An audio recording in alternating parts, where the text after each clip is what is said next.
Project management tools क्या होते हैं, प्रोजेक्ट मैनेजमेंट नॉलेज एरियाज क्या होते हैं, और लाइफ साइकिल्स, क्लासिकल मिस्टेक्स जो जो हम करते हैं प्रोजेक्ट के लाइफ साइकिल के दौरान, वो चीज़ें जो है ना उनको हम डिस्कस करेंगे।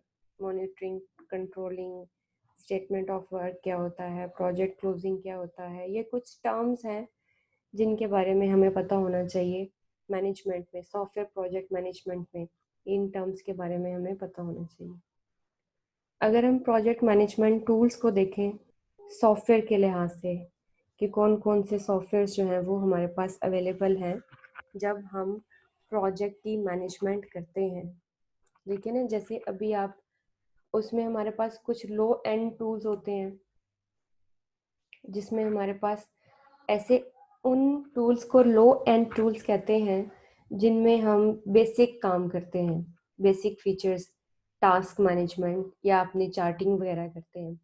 जैसे आपका एम एस एक्सेल है, एम एस वर्ड है, एम एस पावर पॉइंट है, ठीक है, इस तरह का टूल कोई। अब देखें, आपने डॉक्यूमेंटेशन अपनी करनी है तो आपने कोई टूल यूज़ करना है जिसके अंदर आपने लिखना है, ठीक है। जो लोग ऑब्वियसली विंडोज़ यूज़ कर रहे हैं वो एम एस वर्ड को ही प्रेफर करते हैं कि हम वर्ड के अंदर लिखें, ठीक है। तो ये आपका लो एंड टूल होता है, इसे लो एंड टूल कहते हैं, इसके अंदर आप काम करते हैं। इसी तरह अगर आपने चार्टिंग करनी है, यानी चार्टिंग क्या होती है आपके पास, जैसे एक्सेल में आप नहीं चार्ट बना लेते कि कितना टाइम लगेगा हमारे पास एक एक्टिविटी के लिए, कितना टाइम लगेगा दूसरी एक्टिविटी के लिए, तीसरी, जिसमें हम देख सकते हैं कि हमारे प्रोजेक्ट जो है वो कितने टाइम के अंदर कवर हो जाएगा, कितने टाइम लगेगा हमारा प्रोजेक्ट बनाने के अंदर, ठीक है। और यही हमारी मैनेजमेंट है, मतलब हम टास्क को अपने मैनेज कर रहे हैं कि एक टास्क 3 दिन में कंप्लीट होना चाहिए, दूसरा टास्क इतने दिन में, फिर नेक्स्ट इतने दिन में। तो ये हमारे बेसिक बेसिक फीचर्स जो टूल्स हम यूज़ करते हैं अपने प्रोजेक्ट के लिए, उन्हें हम कहते हैं लो एंड टूल। उसकी example Excel, PowerPoint, Word है, ठीक है। इस तरह के अगर आप कोई दूसरा यूज़ कर रहे हैं ऑपरेटिंग सिस्टम तो उसमें उसके लिहाज से आपकी टूल्स होते हैं। इसी तरह से मिड मार्केट टूल्स उन्हें कहते हैं जो कि ख़ास तौर पे थोड़े लार्ज प्रोजेक्ट्स को हैंडल करते हैं, एक से ज़्यादा प्रोजेक्ट्स उनके अंदर हैंडल हो सकते हैं, और हाँ एनालिसिस करने के लिए यूज़ होते हैं एक प्रोजेक्ट का दूसरे प्रोजेक्ट के साथ, ठीक है, कि दोनों में क्या डिफरेंस आया था। इसमें हमारे पास एम एस प्रोजेक्ट हो सकता है। एम एस प्रोजेक्ट जो है ना वो भी प्रोजेक्ट की मैनेजमेंट के लिए तकरीबन 50% जो है ना वो इस वक्त लोग जो हैं वो इस प्रोजेक्ट को यूज कर रहे हैं। आपने एमएस प्रोजेक्ट पढ़ा हुआ है पहले? नहीं मैम, नो मैम। ये विजय पे जैसे काम किया है, प्रोजेक्ट पे नहीं काम किया हुआ। ये जैसे एमएस एक्सेल होता है ना, एमएस वर्ड होता है, एमएस पावर, इसी तरह से एमएस प्रोजेक्ट भी होता है। लेकिन वो उस पैकेज में ना, मतलब जब हम पूरा पैकेज इंस्टॉल करते हैं तो उसमें इंस्टॉल नहीं होता। इसलिए इंस्टॉल नहीं होता कि इसका काम तकरीबन हर यूज़र का नहीं है। जैसे एक्सेल, पावर, वर्ड, ये तो तकरीबन जो है वो आम यूज़र्स भी कर सकते हैं इस पे काम, इस पे स्टूडेंट्स भी कर सकते हैं, ठीक है। एक मिनट से वही डिपार्टमेंट से एडमिशन से कॉल।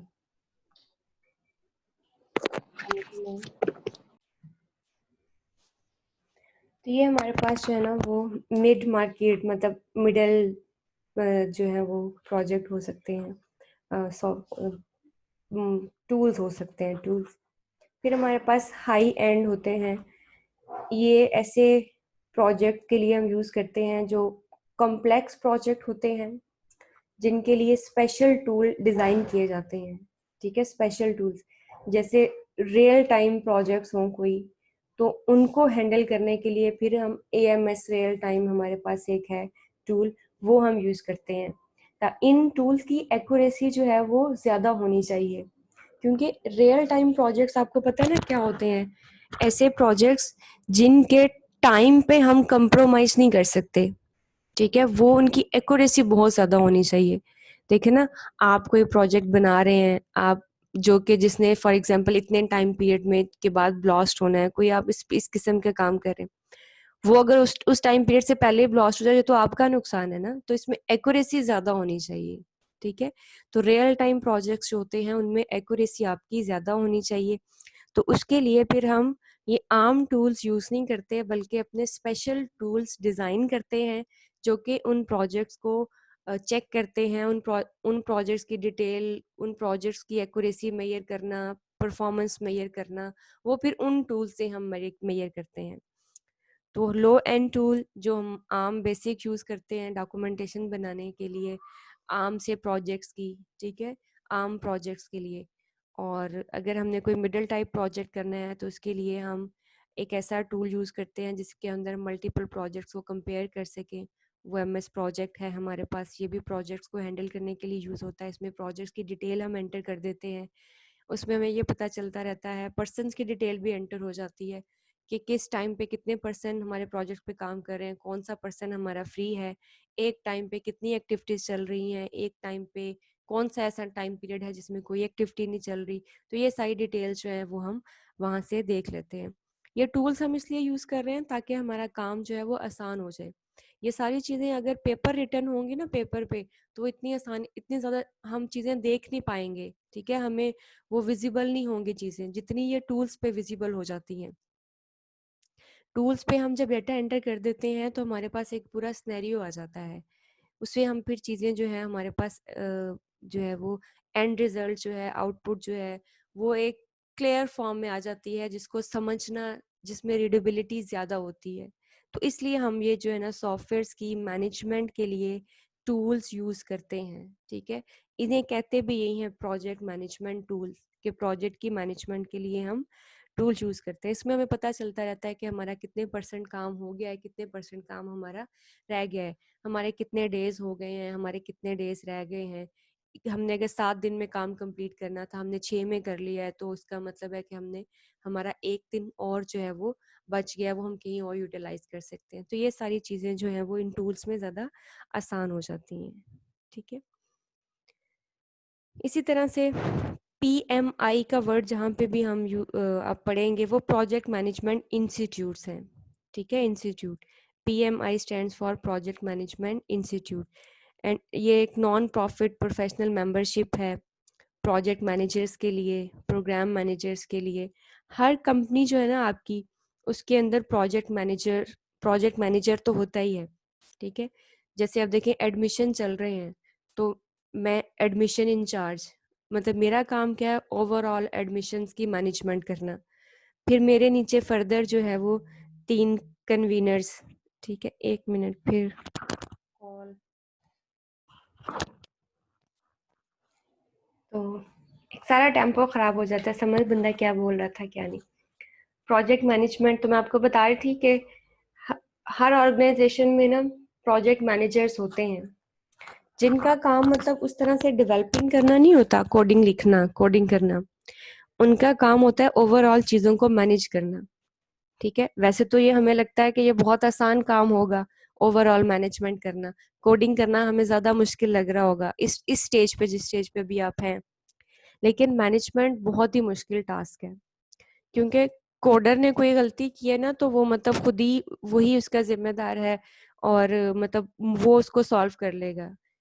अगर लेकिन उसकी जो गलती है ना वो भुगतनी किसे पड़ती है, मैनेजर को, क्योंकि ओवरऑल सारी जो बात है वो फिर मैनेजर पे आ जाती है। क्यों? क्योंकि वो इस प्रोजेक्ट को हैंडल कर रहा था। उसे कोडर को भी देखना पड़ता है, उसे डिजाइनर को भी देखना पड़ता है, उसे टेस्टर्स को भी देखना पड़ता है, उन्हें उनसे काम लेना पड़ता है, ठीक है।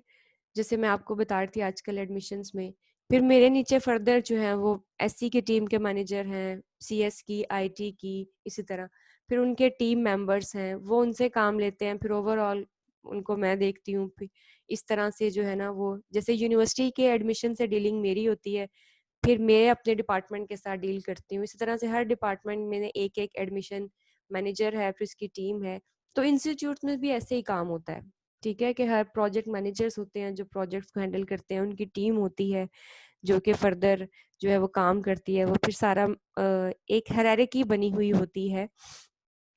तो इन्होंने प्रोजेक्ट मैनेजर्स के लिए एक इंस्टीट्यूट बनाया था, ठीक है, जो कि जिसको नाम दिया था प्रोजेक्ट मैनेजमेंट इंस्टीट्यूट। ये 1969 में स्टार्ट हुआ था और इसकी मेंबरशिप मिलती है बाकायदा, ठीक है। जो जो मैनेजर्स होते हैं आप फिर इसकी मेंबरशिप ले सकते हैं।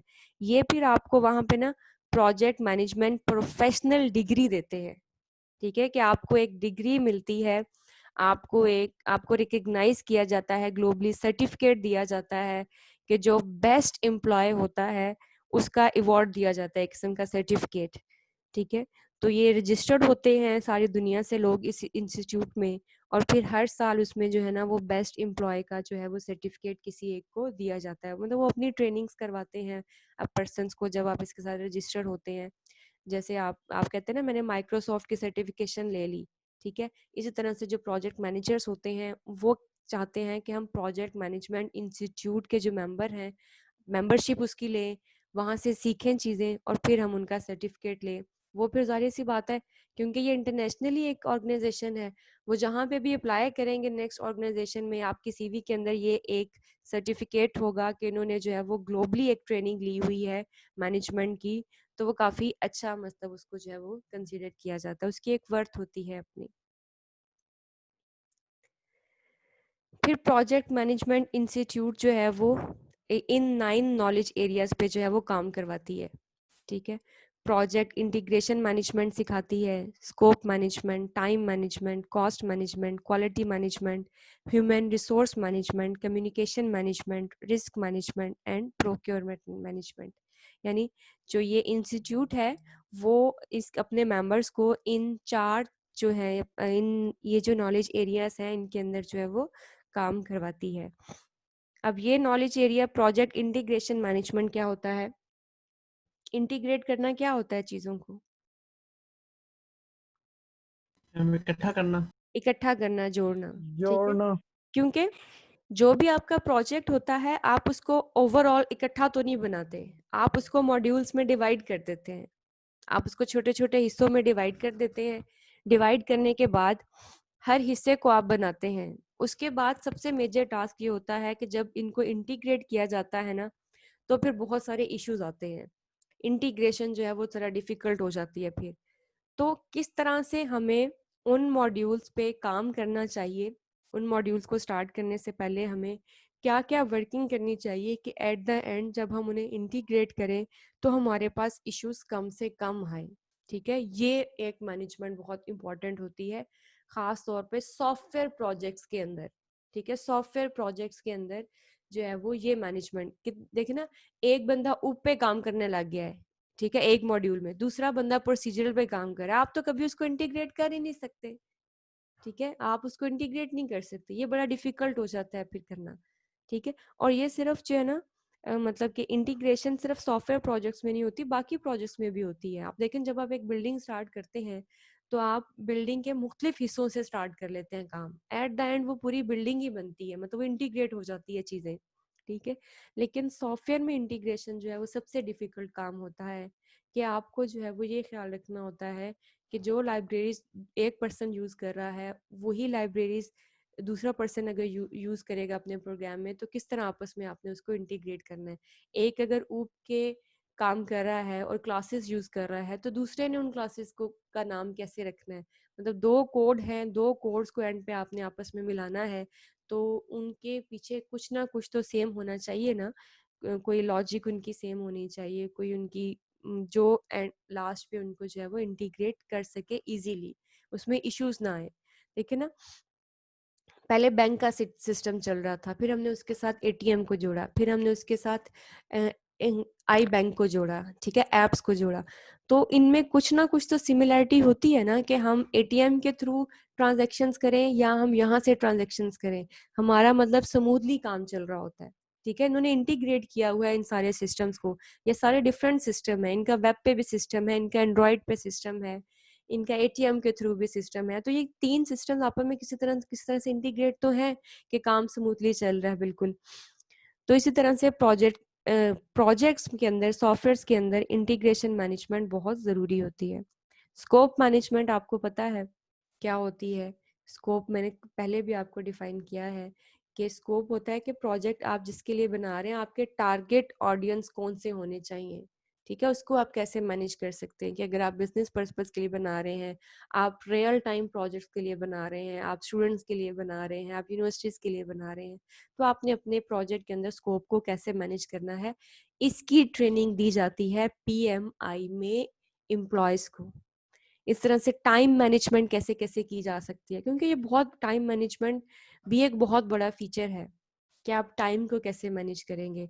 आपके पास आपने अगर कस्टमर को कह दिया है कि मैंने 3 मंथ में प्रोजेक्ट करके दे दूंगा आपको, तो आपने उस 3 मंथ्स के अंदर कैसे मैनेज करना है। फिर इश्यूज अगर आते हैं तो उन इश्यूज को आपने कैसे सॉल्व करना है, और फिर भी आपने उस टाइम के अंदर किस तरह से मैनेज करना है।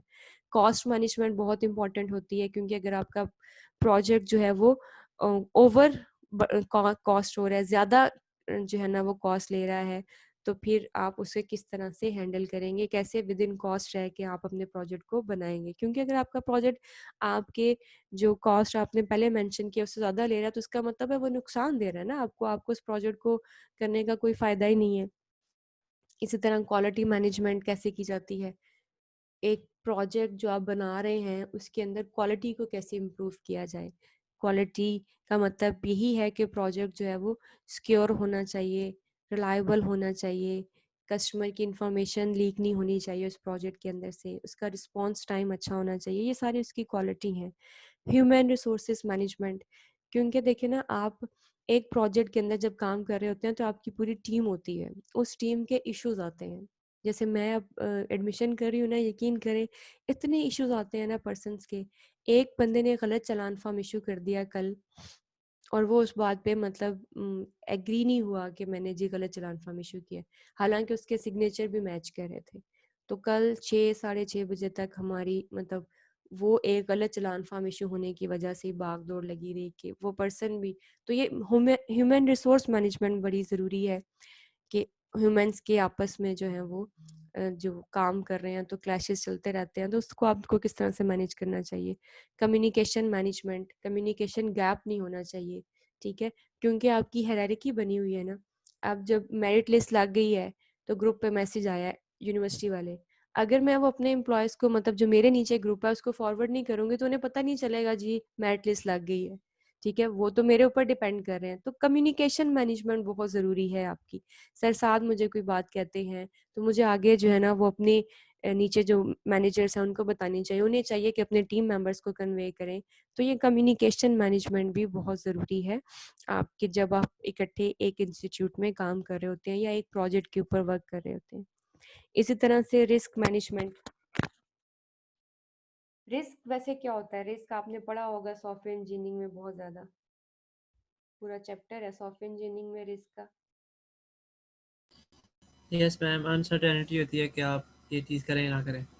हाँ बिल्कुल, मतलब कोई भी जब आप कोई काम कर रहे होते हैं, रिस्क जैसे उर्दू में जैसे खतरा नहीं कहते हैं, वो रिस्क मैनेज रिस्क है, ठीक है। कोई भी खतरा, जब आपका टाइम जो है वो ज़्यादा लग रहा है तो ये भी आपका रिस्क है, जब आपकी कॉस्ट जो है वो ज़्यादा लग रही है ये भी आपके लिए रिस्क है, ठीक है।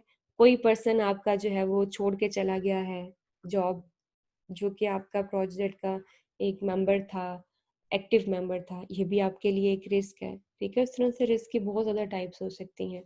कोई टेक्नोलॉजी में चेंज आ जाता है, ये भी आपका एक रिस्क है, ठीक है। कोई मतलब आप जिस लैंग्वेज पे काम कर रहे हैं उसके जो काम आपने करना है उसके लिए अवेलेबल नहीं है आपके पास टूल, ये आपके पास रिस्क है, ठीक है। तो कोई भी ऐसी चीज़ जिसकी वजह से आपके प्रोजेक्ट में कोई प्रॉब्लम क्रिएट हो, ठीक है, चाहे वो डेवलपमेंट से रिलेटेड हो, चाहे वो ह्यूमन बींग से रिलेटेड हो, चाहे वो रिसोर्सेज से रिलेटेड हो, ठीक है। अब आपने कोई रिसोर्स चाहिए थी आपको, वो इस वक्त मार्केट में अवेलेबल नहीं है, ये भी आपके लिए रिस्क है, ठीक है। इंटरनेट में इशू हो गया है इंटरनेशनली, जैसे अक्सर आप देखते हैं ना, कहते हैं कि वेल्स में जो है ना वो जी जो वायर्स हैं इंटरनेट की वो डिस्टर्ब हो गई हैं, तो उससे आपका काम रुक गया है, ये भी आपके लिए रिस्क है, ठीक है। जितनी भी अनसर्टेनिटी आपके प्रोजेक्ट में आती है वो सारे आपके पास रिस्क है। तो उन रिस्क से आपने किस तरह से डीलिंग करनी है, ठीक है, उसकी ट्रेनिंग देता है ये इंस्टीट्यूट अपने मेंबर्स को, ठीक है। उनके बारे में नॉलेज देता है कि किस टाइप के रिस्क को आपने किस तरह से मैनेज करना है। जब भी कोई रिस्क आता है ना तो मैनेजर्स को कॉल किया जाता है कि हम अब इस चीज़ से कैसे डील करें, तो जो ऑब्वियसली सबसे अच्छा सोल्यूशन पेश करेगा उसको अप्रिशिएट भी किया जाता है कि ये इसने जो है ना वो अच्छा सोल्यूशन दिया है। अच्छा, प्रोक्योरमेंट क्या होता है, प्रोक्योरमेंट भी आपने एससी में पढ़ा होगा।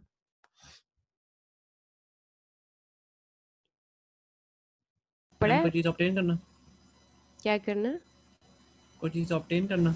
हाँ, ऑब्टेन करना मतलब आप ऐसे कह लें, ये एक ऐसा प्रोसेस है जिसमें आप जो है ना वो कोई काम या कोई सर्विसेज या कुछ चीज़ें जो है ना वो किसी एक्सटर्नल सोर्स से ले रहे हैं, उसे कहते हैं प्रोक्योरमेंट। प्रोक्योरमेंट, ठीक है। जैसे आप मैम ये तो काफ़ी है। प्रोजेक्ट बना रहे हैं ना, और प्रोजेक्ट का कोई एक हिस्सा आप किसी दूसरी ऑर्गेनाइजेशन से ले रहे हैं, ठीक है, तो हम उसे कहते हैं प्रोक्योरमेंट। ठीक है, उर्दू में इसे क्या कहेंगे प्रोक्योरमेंट को? उर्दू मुयस्सर में करना बताएंगे। या कर लेना पहुंचाना। या मुस्तार हासिल लेना। करना, मुयस्सर तो होता है कि देना, मतलब हाँ, मुयस्सर मुयस्सर है। तो देना है ना, हासिल करना। हासिल करना कुछ इस तरह हाँ से। जी, हासिल करना। हाँ जी। ठीक है, मतलब किसी ओके किसी मैम। से कोई सर्विसेज लेना, किसी दूसरे पर्सन से, किसी दूसरी ऑर्गेनाइजेशन से कोई सर्विस उधार आप मैम। ले रहे हैं। उधार एक किस्म का ना, उधार भी नहीं है, आप उसे पे तो कर रहे हैं ना उस चीज का, लेकिन आपकी ऑर्गेनाइजेशन में वो सर्विस नहीं है, आप कहीं बाहर से बनवा रहे हैं। जैसे आपका फाइनल ईयर प्रोजेक्ट है ना, अब चल रहा है, आप कहीं बाहर से बनवा ले और उसे पैसे दे दें, और पे आप दिखा डिपार्टमेंट में आप दें, तो ये प्रोक्योरमेंट है। ठीक है, पूरा प्रोजेक्ट बनाया, ओके मैम। प्रोजेक्ट का कोई हिस्सा, डॉक्यूमेंटेशन आपने बनाई है, कोडिंग में कोई एक मॉड्यूल आप किसी और का लेके यूज कर लेते हैं, वो प्रोक्योरमेंट है आपकी। ठीक है, तो प्रोक्योरमेंट मैनेजमेंट कि अगर हमारे पास प्रोजेक्ट हमने ले लिया हमारी ऑर्गेनाइजेशन ने, लेकिन हमारी ऑर्गेनाइजेशन में जो है ना वो फॉर एग्जांपल जो है वो इमेज प्रोसेसिंग का बंदा नहीं था, प्रोजेक्ट में एक इमेज प्रोसेसिंग का मॉड्यूल था, हम क्या कहते हैं, वो मॉड्यूल किसी दूसरी ऑर्गेनाइजेशन को देते हैं बनाने के लिए, उतने मॉड्यूल के उससे पैसे दे देते हैं उसे, और वो मॉड्यूल वहां से बनवा के फिर अपनी जो हमारे पास हिस्सा था उसके साथ इंटीग्रेट करके और कस्टमर को दे देते हैं। ये प्रोक्योरमेंट है, इसे प्रोक्योरमेंट मैनेजमेंट कहते हैं। तो ये भी सिखाया जाता है यहाँ पे। लेस देन 1 मिनट रह गया मेरे ख्याल में, यहाँ पे ये तीन तीन तीन स्लाइड्स मार के पढ़ी है आज हमने। ठीक है, मैम काफ़ी है। मैम आपकी तबीयत भी सही नहीं थी ना, इस वजह हाँ से जी। काफी है। चलें ठीक है, यहाँ पे वाइंड अप करते हैं। मैं भी यूनिवर्सिटी जाके अगला लेक्चर लेती हूँ, आज तो घर से ही मैंने लिया था। ठीक मैम है।